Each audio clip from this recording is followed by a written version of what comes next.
AITA for grounding my daughter for ruining our vacation, my husband, daughter, 15, stepkids, 13, 16, and I just came back from a 2-week vacation. My daughter is very smart and is very good at a lot of things. She's also very competitive. My husband is also very competitive. My daughter started off this vacation by telling my husband there was Sudoku on the plane and explaining how to play. He didn't know that she's been playing Sudoku for months. She made a bet with him that if she finishes the hardest level first, he'd buy her Wi-Fi for the flight, and if he finished first she'd share a bed with his younger daughter on the trip. His younger daughter was complaining about sharing with his oldest because she kicks and sleeps in the middle of the bed. She beat him and pestered him until he bought the Wi-Fi. When we got there she challenged him to races on land and in the pool. She's won medals at state track meets and has been swimming since she was 2. Every day she'd challenge him to something, win, and he'd have to buy her something from the resort or local shops.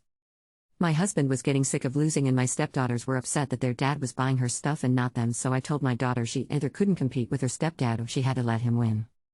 She decided to tell her stepdad that she wasn't allowed to compete with him anymore because he couldn't handle losing.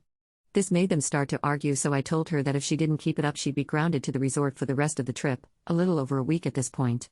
She decided to test me, so I stuck to my word and she was left at the resort while the rest of us went out every day. The vacation was much more enjoyable without her turning everything into a competition, but she told her dad when she got back that we grounded her and he's mad at me now for leaving her there and excluding her from the vacation because my husband couldn't act like an adult. I told him my daughter was warned to stop, but she decided to test me and now he's forcing her to stick to the custody schedule. Technically I have her every other weekend, but he was letting her go back and forth whenever she wanted, and is threatening to go to court for child support and back pay. AITA for grounding her for ruining the vacation?